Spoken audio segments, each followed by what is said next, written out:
Good morning, great morning, wonderful morning, spectacular morning, outstanding morning, magnificent morning, supercalifragilisticexpialidocious morning. Again, the beautiful reminder of choice that you have, that I have, that we all have. And again, what is that choice about? It's about our thoughts. It's about how we're going to think. It's about what we're going to make things mean. Remember, everything is fundamentally meaningless. Everything just is. Nothing is good or bad. It's our thinking that makes it so. I was watching this video actually, a few hours ago. It's from Brian Tracy, and he was talking about how every time you're in a negative state, it's because of you being involved with a negative idea, not because of what's happening on the outside, it's because of the meanings that you're giving it. And he said that there's a very quick way for you to get out of that state, and it's by saying this one phrase: I am responsible. Now, sit in that for just a moment. I am responsible. See, when you open that up, and by the way, I suggest that you try this. When you open that up, what it shifts is the the direction of where everything goes. And what's amazing is that it leads to you shifting not only the meanings that you're giving things, but also how you feel. Now, sit in that for a moment. This is you claiming that power back. And that's something that you can do for you if you'll just practice it. Now, will it be difficult in the beginning if that's what you're going through and it's been something that's been happening frequently? Of course it will be. Remember, everything is difficult before it becomes easy. See, this is where practice comes into play. And this is what we invite you to connect with. This is why we study this beautiful gem here and have this container of Master Your Mind. It's to help us to continually strengthen our inner world and to think, because that's something that most people don't do. So, anyways, we hope that you grab onto that and use that. Now, with that being said, also, I want to congratulate Yuri. Oh, she was just here just a moment ago. She just joined us and she's moving forward with a lot more. And so, congratulations to you. So, with that being said, again, if you don't have a copy of this, get your copy of this. Make sure that you, when you do get it, that you not only read it, underline it, highlight it, study it, but more importantly, apply it in your life. Because remember, if you do not apply the information, guess what? None of it's going to help you. Knowledge is not power. Knowledge, information is not power. It's just static energy. You've got to make it dynamic. The way you make it dynamic is by using it. So use it and use it as if your life depends on it. You know why? Because it does. All right. Now, with that, by the way, Yuri, you went out and we give you a congratulations. Welcome to our family. So happy that you're here. And everybody say hi to Yuri. And then from there, we're going to go into this beautiful gem. You guys ready? Ready to go into this? Type in the comments, I'm ready. And then from there, we will go about and do this. All right, here we go. Ready? 1, 2, 3, switch. All right, so we're on page 101. Now, here we've all heard this. In the beginning was the Word, and also in the beginning of Genesis, it talks about how there was nothingness, space. There's nothing. How did universal mind construct the planets, the firmaments, the earth, and all things on and in it from this formless void? By first making a mental image on which to build. And then I thought there would be a good idea for there to be land. And then there was land. And then I thought it would be a good idea to separate the land with water. And then that happened. See, it was always the image first. And that is what you too must do. You control your destiny, your fortune, your happiness to the exact extent to which you can think them out. Type that in the comments. I control my destiny. Tony Robbins says something really cool. It's tied to this. It's in your moments of decision that your destiny is created. When you make a decision, you know what shifts? The outcomes. If you are indecisive, which is really something that's not such a thing at all. That's just making a decision to not move. And by the way, if that happens and it's something related to something in the negative, that's your subconscious mind reinforcing a pattern. With that being said, in either way, when there is a decision of some kind made, it alters the trajectory of your life. Now, here he's saying you must take control of what's inside. You've got to think them out, whatever that is, and you got to visualize it and see them and allow no vagrant thought of fear or worry to mar their completion and beauty. Now, what's he saying in a nutshell? You've got to be loyal to that unseen reality, is what Neville Goddard refers to. Now, think about that for you. You have an idea, and you would love that idea to be a material fact in your life. You know how you get there? By holding it on the screen of your mind, by being loyal to it, by crowding out anything that's not in harmony with that good that you desire. The quality of your thought is the measure of your power. Let's type that in the comments. Write that in your notes. The quality of my thought is the measure of my power. The quality of my thought is the measure of my power. The more quality your thoughts, the more quality your life will be. Low quality thoughts, low quality life. High quality thoughts, high quality life. It's the same with attitude. Bad attitude, bad results. Great attitude, great results. Clear, forceful thought has the power of attracting to itself everything it may need for the fruition of those thoughts. Now, as Wallace D. Wattles, that's WD, right, puts in The Science of Getting Rich, there is a thinking stuff from which all things are made, and which, in its original state, permeates, penetrates, and fills the inner spaces of the universe. A thought in this substance produces the thing that is imagined by the thought. Man can form things in his thought. You can form things in your thought. And by impressing his thought upon formless substance can cause the thing he thinks about to be created.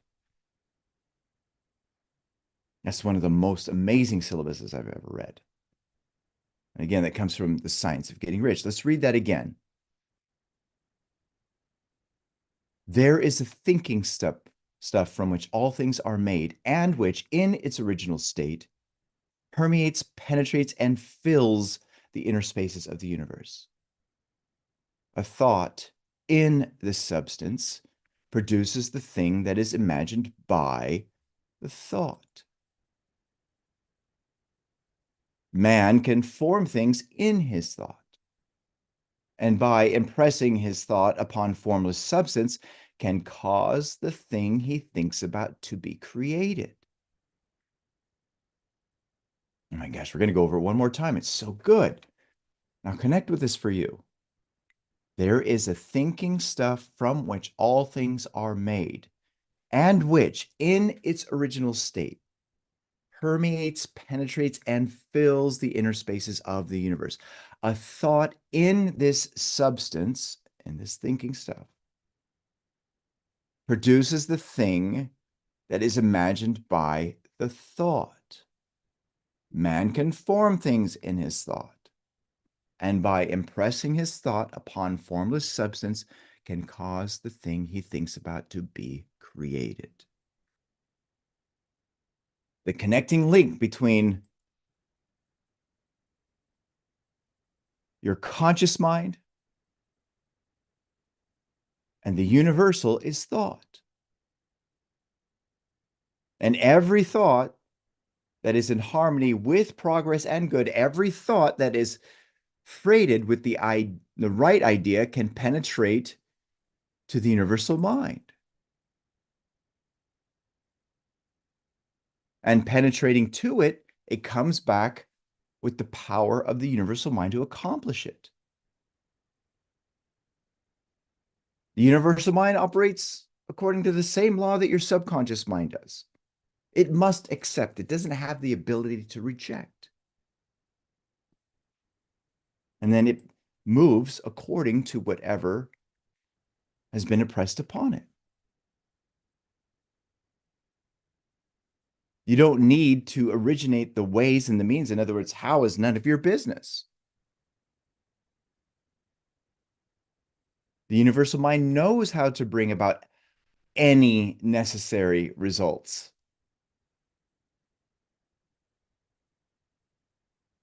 There is but one right way to solve any given problem.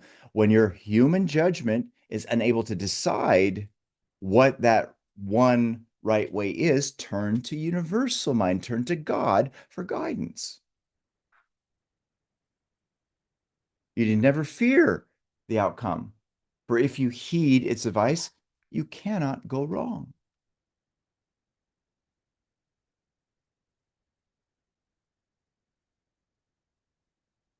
See, he's saying here that the universe has all the answers. Everything is already finished. The way to do something is already here. The way for you to accomplish what you would love to accomplish is already here. What's missing is locking into the idea so that the ideas can come to you about how to get there. And he's also reminding you that how is none of your business, that how is where you've got to let go of, as what you've got to let go of, and trust that how will be something that is shown to you. You're here to discover how for everything in your life. Now, always remember, your mind is but a conductor, good or poor as you make it, for the power of universal mind, and thought is the connecting energy. Use that conductor. Use your mind. Think, and you will improve its conductivity. Demand much, and you will receive the more. The universal is not a niggard of any of its gifts. Ask, and ye shall receive. Seek, and ye shall find. Knock, and it shall be opened unto you. The law, that is the law of life. And the destiny of man lies not in poverty and hardship. It doesn't lie in poverty and hardship for you, but in living up to his high estate in unity with universal mind, with the power that governs the universe. Now, here he points out something that's beautifully shared by Wallace Wattles when he talks about poverty and poorness. To look upon poverty and sickness as sent by God and therefore inevitable is the way of the weakling. God never sent us anything but good. What is more, he has never yet failed to give those who would use them the means to overcome any condition not of his making. Sickness and poverty are not of his making. They are not evidences of virtue, but of weakness.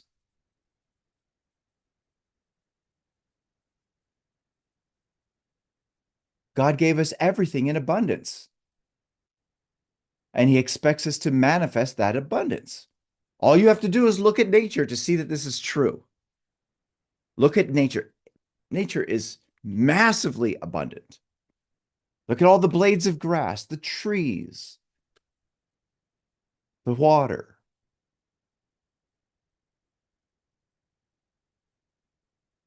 Now, notice what he says here. If you had a son you loved very much, and you surrounded him with good things, which he had only to exert himself in order to reach, you wouldn't like if he showed himself to the world half starved, ill kept, or clothed in rags merely because he was unwilling to exert himself enough to reach for the good things you had provided. No more, in my humble opinion, does God.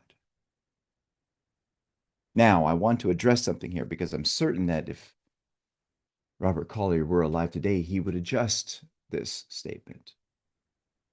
And that is here, merely because he was unwilling to exert himself. See, everybody has this divine dissatisfaction inside of them. You do, I do, everyone does. And if someone is quote unquote unwilling to do the work, it's not because that's something that they are consciously doing. It's because there's a pattern within them that's much stronger than their conscious thought at that moment. It's not that they're unwilling to do it, it's just that the paradigm is strong at that moment and they are completely unaware of it. So the statement it should be merely because he was unable to exert himself. Remember, all negativity is subconscious.